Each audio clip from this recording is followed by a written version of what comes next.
ku ci tàcc yàlla na nga fekkee de ku ci tàcc yàlla na nga fekkee de ku ci tàcc yàlla na nga fekkee de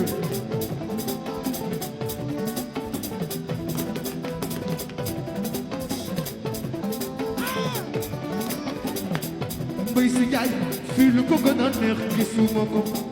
fokk lu ko gën a neex xamuma ko fokk lu dellu fa foofu nooy na loolu neex na dellu fa maar foofu nooy na dellu fa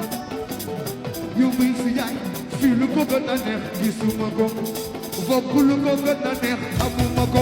fokk lu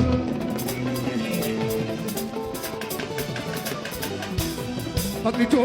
fii lu ko gën a neex gisuma ko fokk lu ko gën a neex xamuma ko